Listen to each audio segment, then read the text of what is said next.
Hello children, I'm very glad you could join me again today for another preschool Bible story time. And we're going to be hearing about someone who is called a shepherd. In Bible times, a shepherd was a man who looked after sheep. Well, we have people who look after sheep in Australia, don't we? We call them farmers. And these farmers have large blocks of land and they have lots and lots of sheep. And the farmers look after the sheep and they make sure they have plenty to eat and plenty to drink and that the sheep get injections so that they don't get bad diseases. And once a year, something very special happens to the sheep. People called shearers come along and they take the wool off the back of the sheep. Can you imagine what would happen to the sheep if we just let the wool keep on growing and growing? The wool would eventually cover the sheep's eyes so that they couldn't see, and the wool would get very heavy and very hot. So it is good that we have these people called shearers to come along and shear the sheep. And they usually do that sometime in spring or summer.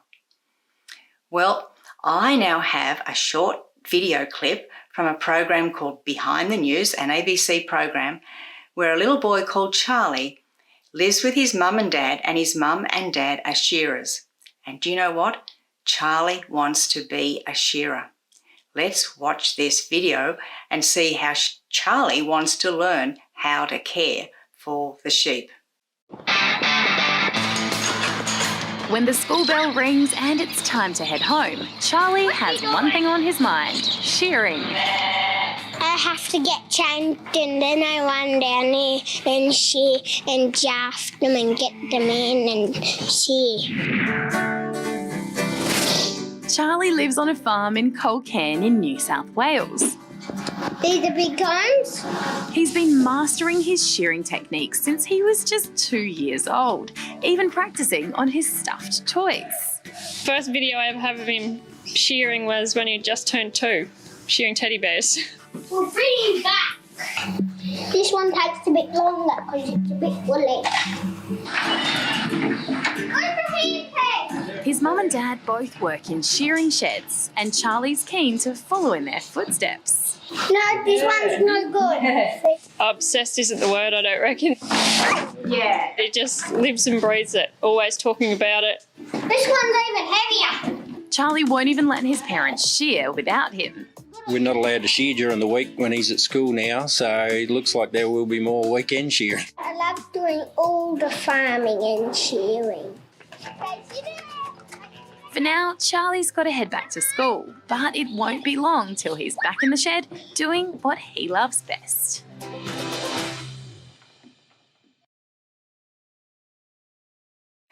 Well, I hope you really enjoyed that video. I think Charlie is a lovely little boy, and I think that when he grows up, he is going to become a shearer. Well, as I said, in the Bible, we hear a lot about shepherds. And one of the shepherds we hear about is a boy called David. When he was a teenager, he used to look after his father's sheep. When David grew much older, he became a very famous king.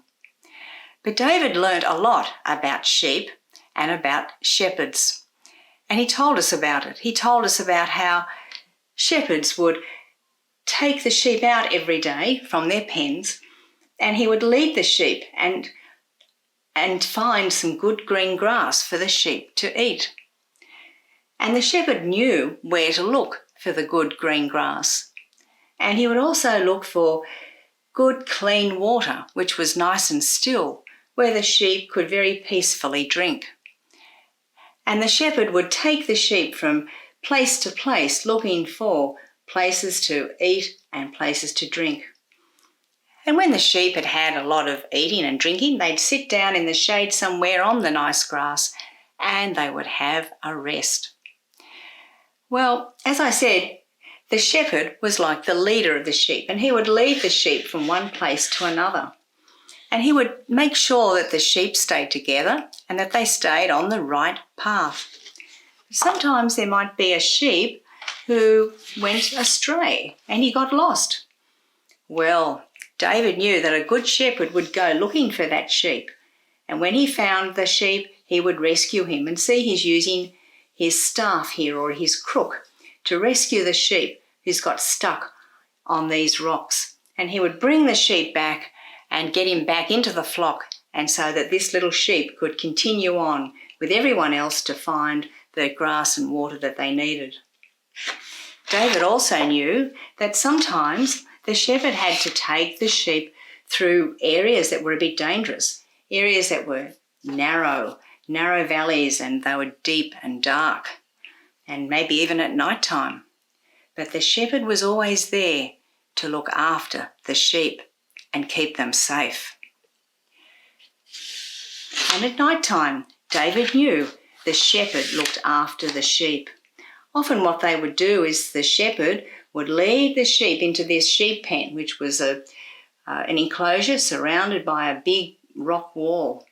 And the shepherd would stay there at the entrance, making sure that wild animals like this wolf could not attack the sheep.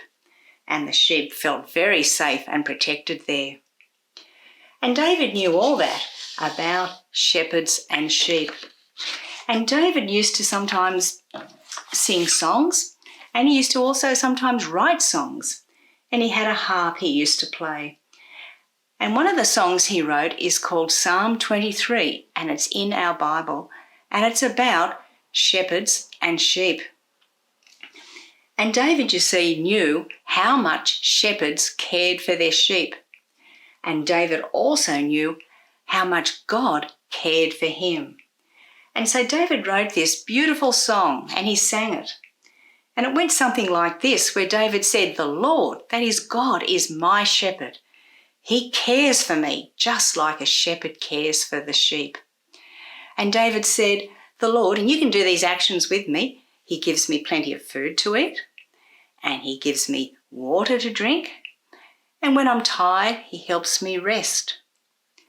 And David said, "And I don't need to feel afraid when things in life are hard, because God is with me. God cares for me." And David also said, "I know that God loves me, and he will love me throughout my whole life. And one day I will go to be with God forever." Wasn't that a beautiful thing for David to write about and to sing about?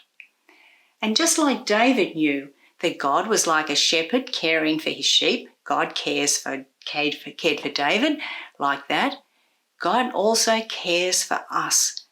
And just like David knew that, we too can know that too. Isn't that wonderful? God loves us and cares for us, and will do it for all our lives. I hope you have a really good week, and you just remember how much God loves and cares for you, just like any very good shepherd. Goodbye.